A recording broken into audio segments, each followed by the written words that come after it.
શું રિપોર્ટ્સ અત્યાર સુધીમાં સામે આવ્યા છે, કયા સ્ટોક હાઇલાઇટ થઈ રહ્યા છે?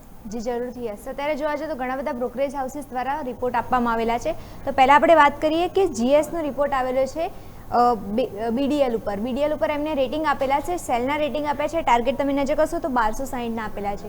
ઓવરઓલ દેખવા જાઓ તો કંપનીનું જે સતત છેલ્લા સાત વર્ષની અંદર તમે નજર કરશો તો ઓર્ડર એક્ઝિક્યુશન જે છે એ કરવામાં કંપની નિષ્ફળ રહી છે. એના કારણે એના જ કારણે તમે નજર કરશો તો એના કારણે સેલના રેટિંગ આપવામાં આવેલા છે. સાથે એમને એવું કહ્યું છે કે સ્થાનિક એટલે ડોમેસ્ટિક અને ઇન્ટરનેશનલ જે છે ને એમનું જે સપ્લાય ચેન જે છે એમાં ઘણી બધી સમસ્યાઓ ઊભી થઈ રહી છે. એના કારણે કંપનીના જે ફંડામેન્ટલ છે એ ડે બાય ડે થોડા વીક થતા જઈ રહ્યા છે.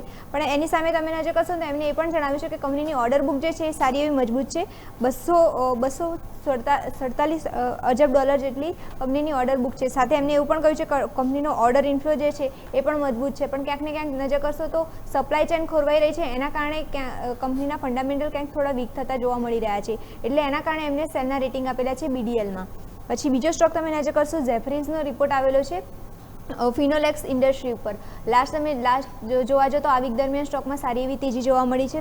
છેલ્લા 5 દિવસમાં તમે નજર કરશો 11% ઉછાળો જોવા મળ્યો છે. એના કારણે તમે નજર કરશો તો અમને બાયના રેટિંગ આપેલા છે અને 220ના ટાર્ગેટ આપેલા છે. અને એમને જણાવ્યું છે કે કંપનીનો જે પી જે છે અત્યારે આકર્ષક લાગી રહ્યો છે. એના કારણે અત્યારે બાઇંગ તમે કરી શકો છો સ્ટોકમાં. સાથે એમને એવું પણ જણાવ્યું છે કે પ્રોડક્ટ મિક્સ એગ્રી જે છે એમાં પણ સારી એવી રિકવરી આવી રહી છે. સાથે જોવા જાઓ તો પ્લમ્બિંગ જે હિસ્સો જે છે એ પણ અત્યારે જોવા જાઓ તો 37 છે. પણ એમના દ્વારા એવું કહેવામાં આવેલું છે કે છેલ્લા 5 વર્ષની અંદર હવે જે આગળના 5 વર્ષ આવશે એમાં એ વધારીને અત્યારે 37નો હિસ્સો છે અને વધારીને 50% સુધી લઈ જઈ શકે છે. તો ઓવરઓલ જોવા જાઓ તો ફંડામેન્ટલી ધીમે ધીમે સ્ટ્રોંગ થતા જોવા મળી રહ્યા છે. એટલે એના કારણે એમને બાયના રેટિંગ આપેલા છે ફિનોલેક્સ ઇન્ડસ્ટ્રી ઉપર. હવે બીજો રિપોર્ટ તમે નજર કરશો તો ઝેફરીઝનો રિપોર્ટ આવેલો છે જીએમઆર એરપોર્ટ્સ ઉપર.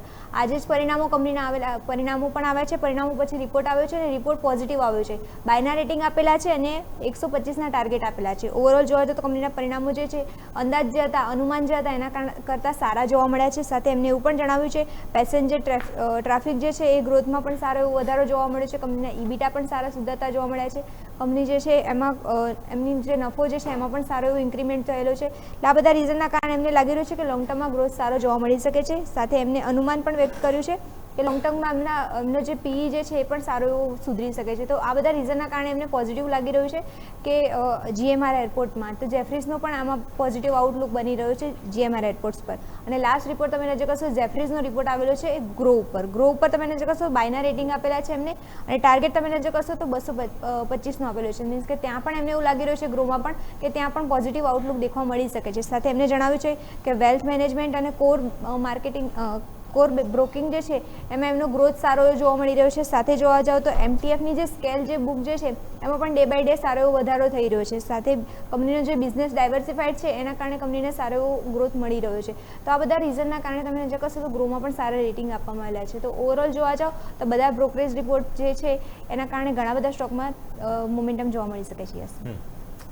ઓકે, તો આ તમામ સંકેતો છે ધ્યાન પર રાખીશું. આભાર મિરલ આપનો અમારા સાથે જોડાવા માટે થઈને. તો દર્શક મિત્રો